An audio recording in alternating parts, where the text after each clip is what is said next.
If you guys enjoy what I do, be sure to hit that like button and subscribe. It really helps the channel and it's free and easy to do. Before we get started with today's video, I have an announcement to make. After years of telling other people's stories, I finally released one of my own.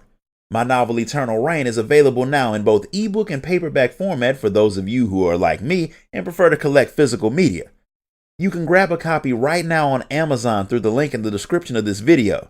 And now back to our regularly scheduled program. In Tuliolal, Brook Evu, the owner of a very popular restaurant in the city, has been waiting for the Warrior of Light to come by because he has a job for her, one that is extremely important. His establishment serves anyone, whether they're a native of Tyrol or not, so sometimes he gets a few weird customers. Normally he doesn't care because he's a businessman, so as long as they don't cause any trouble in his place, he minds the business that pays him. But a group of people recently came by who were a bit more weird than usual. They were in the process of starting up a clearly evil secret society, led by a Vieira woman named Apiahi, and they were obviously new at the whole evil group thing since they chose a very public place to have their meeting, and they were talking so loud that everyone heard them. They call themselves the Passage of the Unbound, and their goal is to spread chaos throughout the world. They're what you'd get if you ordered the Legion of Doom off Temu, but their goal is to become a real threat to the world. To do that, they have to acquire real power, and Apiahi knows how they can do that. There are powerful relics around Tyrol that in their hands could be used to do some real damage, and right now they're in the hands of the few different tribes scattered around the area. She's heard that each relic contains the power of a Tyrol Vidral, which are animals with extreme levels of power, similar to the four lords of Kugane. Putting that type of power in anyone's hands would make them a credible threat to the world, and since they plan on stealing the objects and heading to Eorzea to cause problems, Brook Evu thought it might be a good idea to tell people about this little incident, partially because they didn't even order any food before they left. He told the Landsguard, but it turns out that while the Unbound aren't all that good at the whole secret part, they are dangerous. They were not only able to deal with the soldiers that came after them, people from some of the more isolated tribes started showing up claiming that they'd been robbed. Before a more serious hunt could be made for them, the entire group had headed to Eorzea with their prizes. Each tribe has sent someone to recover their stolen goods, but they don't know anything about Eorzea. That's where you come in. They need someone who knows the area and can help them on their mission, and they've been hanging around the restaurant waiting for someone like you to show up. Since each tribesman has their own specialty, they all need someone with a unique skill set to help them deal with the power of their relic. Lord Zenque needs someone who can take a lot of punishment in battle. Nilpine needs someone who has healing magic to counter the diseases that his relic can cause. Shashpia needs someone who can fight up close and give the hunter they sent a chance to put some arrows in their thief. Suhei doesn't know much about her relic other than it's dangerous, so she wants some type of magic user to help her guard against whatever it can do. And lastly, Rahoja needs someone good at taking things out from a distance, since getting close to his relic isn't all that safe for anyone. Since the Warrior of Light can't help them all at once, she decides to help Shashpia first for no real reason in particular. Her tribe is from the forests of Jacques Tyrol, which isn't all that surprising since Vieira tend to live in forests. Her people have guarded the Dreamweave Cocoon for generations. It's a totem that holds the power of the Tyrol Vidral known as Swallowtail. Swallowtail could take on the form of any other creature, gaining all of its abilities in the process, and the totem lets whoever holds it do the same. It's like a jump drive loaded with all of the knowledge of every living animal, and the one who has it can instantly download all of that knowledge into themselves and use it. Since people are animals too, they count, which means someone could become a master swordsman or mage in the blink of an eye, complete with that person's face. The tribe has used it to keep their village safe from the many S-rank hunt monsters that wander around the area, by turning into creatures just as strong. But without the cocoon, they won't be able to survive the monster attacks, so they sent their best hunter, Atoka, out to retrieve it. She's never failed on a hunt, but it's been a while since she went to Eorzea, and since they haven't heard anything from her, her people are getting worried. The job may have been too big for her to handle alone, which is why they decided to get help from someone from the other side of the world. They had heard the guy who stole the relic say that he was going to Kugane, so the Warrior of Light heads there to find this hunter. After asking around in one of the taverns, it was pretty easy to find out where a Vieira with a bow from another land, who looks out of place, has been wandering around. When you find her, she looks like the job is getting the best of her, so she's very happy that you've come to help out. From what she's learned, the thief is a middle-aged Hura man, which isn't a lot to go on, but since he can change his appearance at will, what he looks like doesn't matter all that much. However, there have been a lot of weird arguments and fights happening around the city, where the person who started the fight doesn't remember doing it. The weirdest part is that the instigators have been seen in two places at once. Itoka's pretty sure that the thief is using the cocoon to turn into random people and cause a lot of chaos in the city. So all the two of you need to do is wander around the city looking for odd conflicts, and you'll find your thief. When you find him, Itoka has a powder that can cancel out the cocoon's effects, so when you find someone acting weird, she can pelt them in the face with the powder and make them reveal their true identity. If she's lucky, she'll hit the thief. If not, she's gonna get arrested for assault. Since that's pretty much the only thing you can do, the two of you head off to start your investigation. If you want to find people who act like they don't have any home training, all you have to do is go to the grocery store, which in Kugane translates to the market in the Rakuza district. The two of you immediately see someone arguing with the shop owner, who is claiming to have already given the guy the money he claims he's owed. He seems to really believe that he's given him the money, but as adamant as the other guy is about having never received it, Itoka starts to think that he's the thief trying to start a fight, so she pegs him with the dust and nothing happens, but he gets more pissed. It turns out the shopkeeper had made a mistake with his notes, and he did owe the man more money, so to avoid getting yourselves in trouble by sticking around, you move on to pick up your search somewhere else.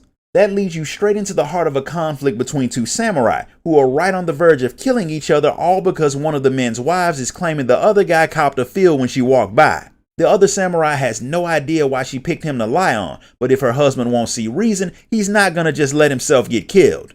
The woman seems way too happy about this, like the fight is what she was trying to start, so Itoka hits her with the powder and she turns into a Huraman, which stops the fight before it starts. The thief doesn't stick around now that he's been outed. He turns into a bird and flies off.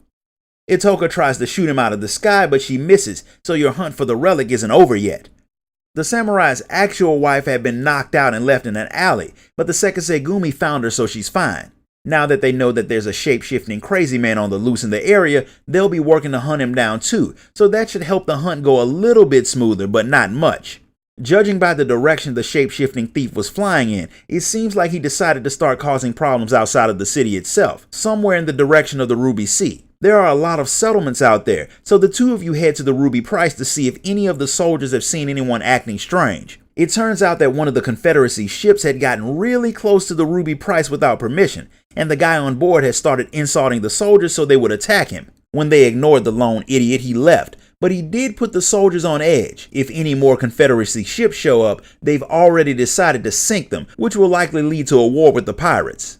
Itoka's pretty sure that your target has infiltrated the Confederacy to break their agreement with Kugane and start a full-scale war. But since you don't exactly have proof, telling the soldiers that you think a guy using a magic paperweight to steal people's identities is trying to make them go to war really won't do anything to make the soldiers less jumpy. Because of that little detail, you need to go and find out if your hunch is right. Fortunately, the Warrior of Light is on good terms with the pirates, so the two of you swim over to Sakazuki to chat with them.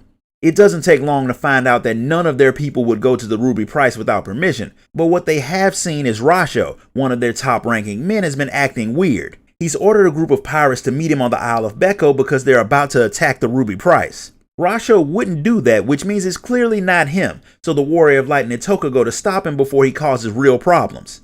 He's almost got some of the pirates ready to attack by the time you show up, but once Itoka messes up his disguise, that plan gets ruined. She wants to know why he's doing what he's doing, which is a question she should have asked after she shot him, but instead of putting an arrow in him while he's running his mouth, the two of you let him talk. Unlike the other members of the Unbound, he doesn't have any big world domination plans. He just wants to watch the world burn. He turns into a bird and flies off again, which is when Itoka tries to shoot him. She misses again, which makes the Warrior of Light wonder just how unskilled are the rest of the hunters from her tribe, since she's supposedly the best. The thief may have gotten away again, but since the Confederacy knows about him now, they'll be joining in on the hunt. With nothing else to do, the two of you head back to Kugane and try and guess where the thief will appear next. The Confederacy's information network has long reach, so it doesn't take long for them to find out something useful. A man recently got found out trying to impersonate Lord Hien of Doma. Yugiri saw through his disguise immediately while he was trying to cause some problems in the Doman Enclave, so the guy turned into a bird and flew away. That's definitely your guy, so the two of you head off to Doma to see if you can find him.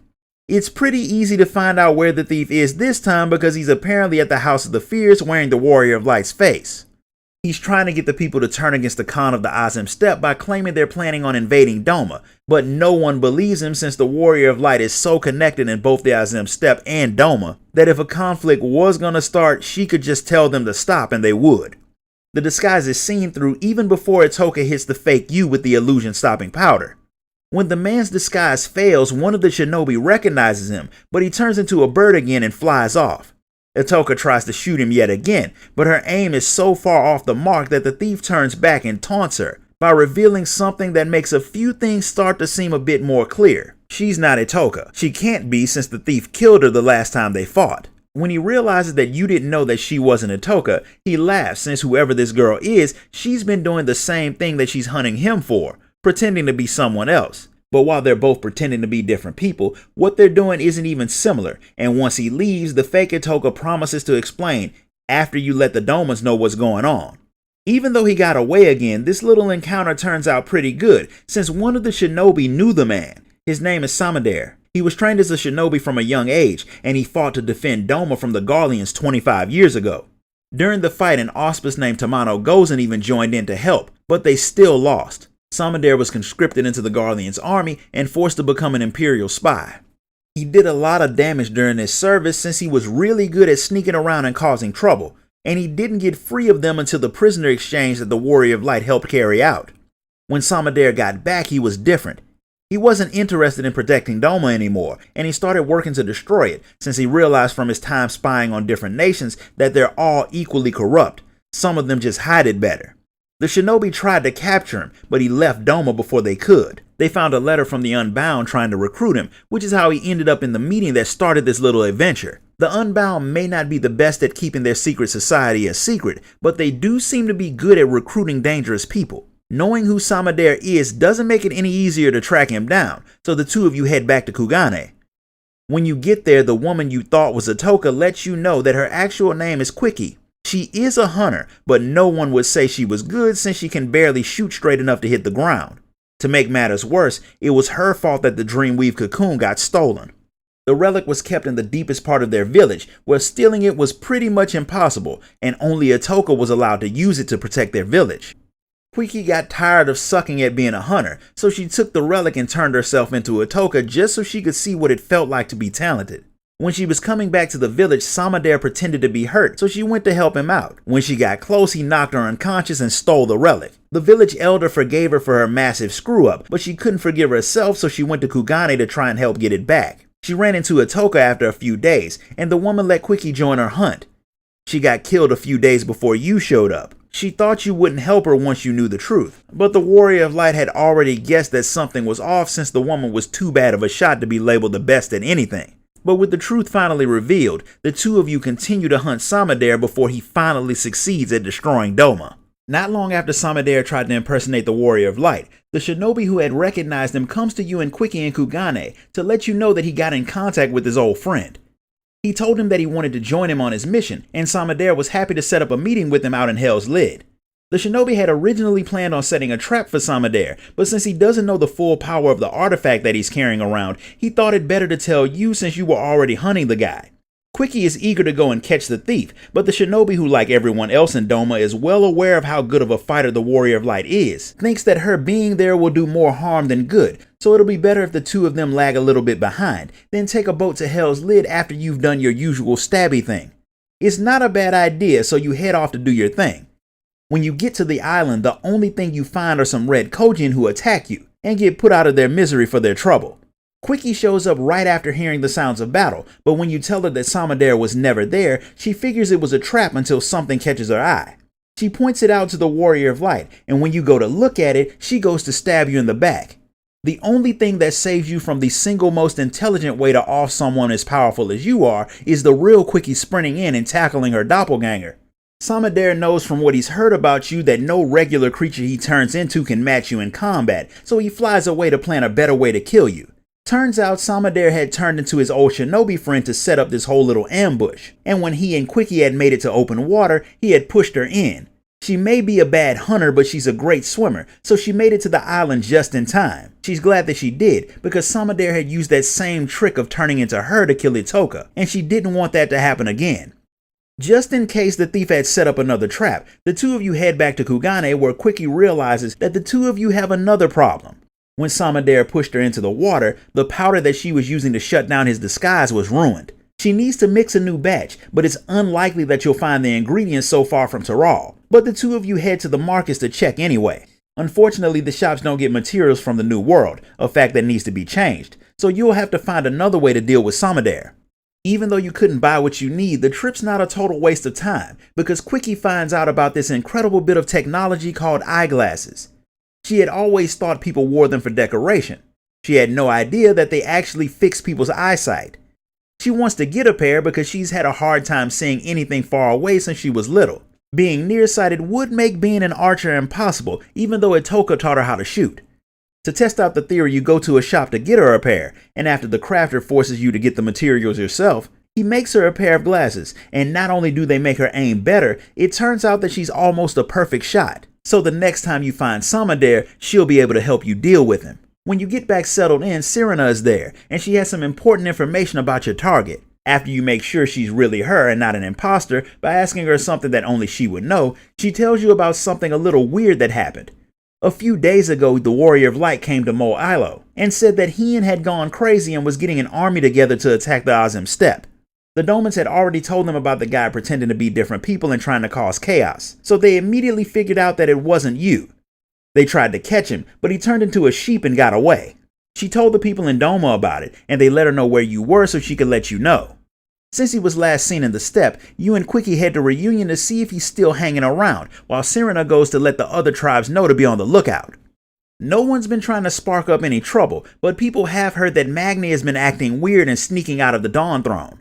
Quickie heard that someone had seen Magni heading to Bardom's Meadow not that long ago, so the two of you head out there to talk to him. When you get there, you see something that is so obviously impossible that Magni would have known that it wasn't real if he wasn't a complete idiot.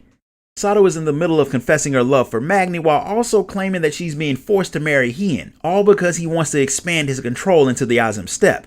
The story is stupid, but Magni believes her. To keep Hien from marrying Sadu and taking over the steppe, he's willing to gather an army, attack Doma, kill Hien, and marry Sadu himself. The only thing that stops him from doing something stupid is when the fake Sadu tells him to kill you. When he refuses, she bashes him in the head, knocking him unconscious before turning back into Samidare. Normally, he would try to sneak attack you and Quickie instead of fighting you head on. But since that didn't work, he's decided to use the greatest warriors he knows to beat you. And he starts the fight off by turning into Itoka. Had he really understood just how strong the Warrior of Light really was, he would have turned into you. While Itoka was strong, she's nowhere near powerful enough to match the Warrior of Light, so Samidare turns into the most powerful creature that he's ever seen, the Auspice Tamamu Gozen. He's not the first Auspice that you fought, and much to his surprise, he loses. He turns into a bird and tries to fly away, but this time Quickie shoots him out of the sky. He doesn't die because fall damage doesn't exist in this world, but considering the fact that he gets taken into custody by Magni, he will probably wish he were dead. But none of that matters since you finally retrieve the relic. Quickie is happy that it's over, but she knows that her people won't be happy to see her come back instead of Itoka. Regardless, the two of you head back to Tuliolal to return the artifact to Shashpia and let her know that the mission was a success. The Viera is shocked to see Quickie, since after she had run off and they couldn't find her, they had thought she'd taken herself out. While it's sad that Itoka is gone, Shashpia is absolutely certain that not only will no one blame Quickie for what happened, they all want her to come back home. And the fact that she was able to retrieve the relic with more than a little help from the Warrior of Light proves that she's the farthest thing from a failure. She may even be fit to take Itoka's place as the village's protector, a job that she's more than happy to accept, since it means that she'll be following in her mentor's footsteps. This concludes the story of Dawntrail's physical DPS questline. If you enjoyed this video, be sure to like it, comment, share it, and subscribe. Grab a copy of my novel on your way out, and I'll see you all next time.